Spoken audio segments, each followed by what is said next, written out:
I've definitely been in a wreath mode lately, so I wanted to show you what I made for July 4th. All of these supplies I found either at Hobby Lobby or Joann's, might be a couple from Michael's. But I found these cute signs from Hobby Lobby. They were half off, but I just thought they were a little bleh. I thought they could do a little bit more pizzazz. So I decided to diamond dot them. So I bought some freestyle glue and some diamond dots that I thought would go along with it. This is the glue that I used. And you just paint it on like paint and you let it dry. And once it's dry, then the diamond dots will stick to it. So just paint it wherever you wanted to cover it up. If you wanted to do this with, a piece of pre-cut wood or something, you could put diamond dots on anything. So anyway, you wanted it to be clear. The ends of this were clear, so I went ahead and started sticking the diamond dots down. Yes, I'm usually a little bit faster than this, but for the sake of the video, I was trying to show people in case they've never done diamond dots. It's super simple, and you don't necessarily have to have lines. So just glued them down across the board. These diamond dots were kind of, I don't know, they were gold on one side and silver on the other. I'm not really sure. I'll put the number in the comments so you know exactly what color it is, but I thought it just gave it a little bit more punch. Then once I had the dots on, I had to seal it. So I used this triple thick sealer. There's tons of sealers out there. I don't know why this one in particular jumped out at me when I was originally researching it, but it seemed to work really well. Next thing, I took some fabric. I left it folded over. So you can see there's two sides there. And this is a rag wreath, so very little cutting involved. So what I did is I lined it up on my cutting board, and this is just, like an 18-inch cutting board, nothing special. And I wanted my strips to be 7 inches long, and I will cut that, the copyright protected, that white piece at the bottom. I'll cut that part off. But for this, there was no I'm just going to rip it off anyway. So I will find 7 inches and take my scissors and just make a simple cut right at the 7-inch mark. And I don't even go all the way across the fabric. You're just going to cut a little notch into it. That's all you're going to need. And then I'm going to do the same thing along the sides, and I'm going to measure it out about 1 inch each. And it doesn't really matter if it's exactly an inch. It could be a little bit wider. If you want your strips wider, you could make them longer too if you wanted them to be 8 inches. I happen to like 7 for this particular wreath form that I was using, and these wreath forms are from Joann. The wreath forms are a little bit different depending on where you get them, but all the ones that you'll see in this video are from Joann. So just keep going along and finding your 1 inch mark and trim. Just do a little notch in it all the way down to the end of your fabric.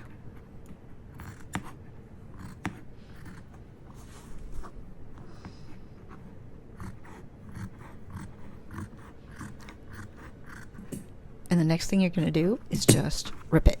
This is really satisfying. So if you're aggravated at all, this is really fun. So you just rip it all the way down and it will rip straight, so you don't really have to worry about it. So once you get it torn that way, so you've got your 7 inches, then go back and find your notches that you put in the edges and just go ahead and rip those along as well. And you're going to need a lot of these, like a whole lot of these, like maybe a couple hundred of these. I'm not really sure. I've made these wreaths a couple of times, and I'm not 100% sure how much fabric I was using. I think it probably depends a little bit on how wide your strips are, and how tightly you push them together, which you'll see in a minute. So I would say, to be safe, for the wreaths that I made here, I used 2 different kinds of fabric, and I bought 2 yards of each, but I did have a lot left over, but not enough to do a second wreath. So I'm sure you could work out the math on that if you were real consistent with your strip size and how many you were putting in each little wreath section. I wasn't, so I just kind of guessed.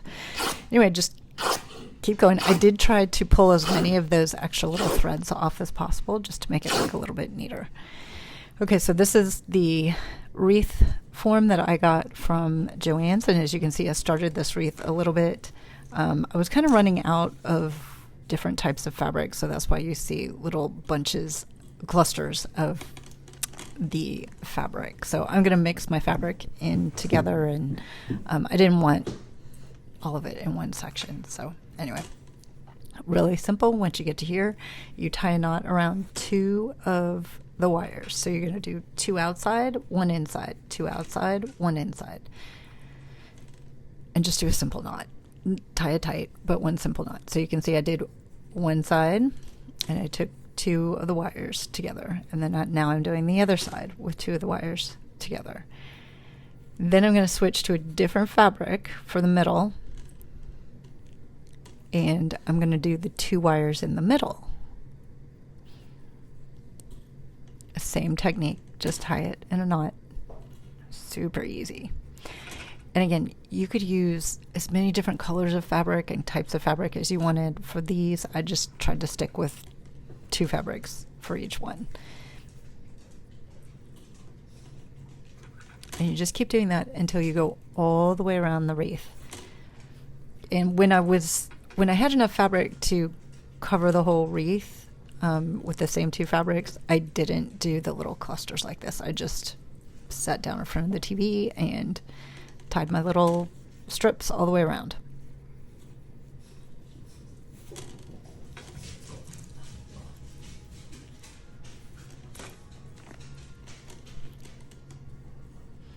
And you can see here I switched fabric there. So now I'm using a little bit different because I had leftovers of a couple different kinds of fabric. So I'm just trying to kind of blend it all together as best I can. And you just keep going all the way around the wreath.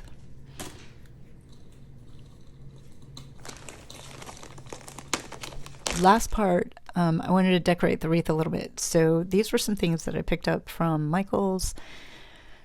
Some flags, some ribbon, and a couple of bundles of flowers. I ended up not using the flowers that you see in front. Actually, I ended up not using any flowers because I didn't think it looked great. And here's what I did with the wreath, with the ribbon.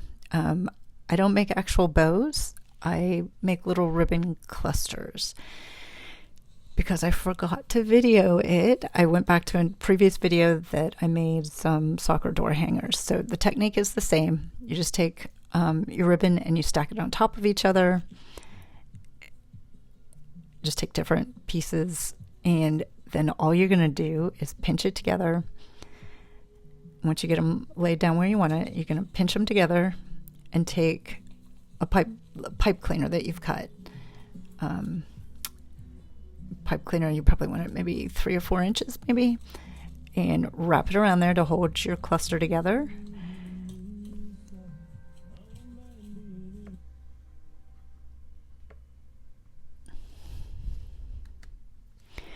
And then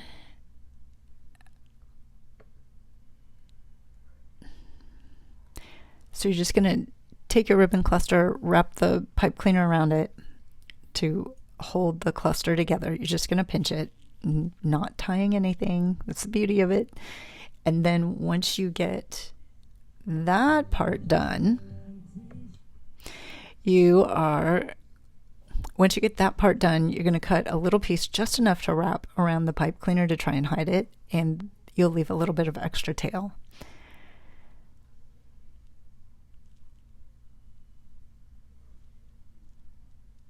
And that's it. So you can see this is how I make bows all the time. It saves a lot of ribbon too. Once I got all my ribbon clusters done, all I did was hot glue it all together.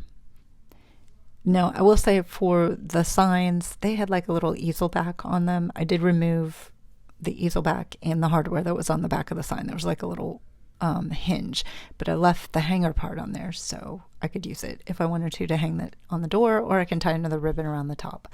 And I made a couple of these for my craft exchange and ended up giving them all away.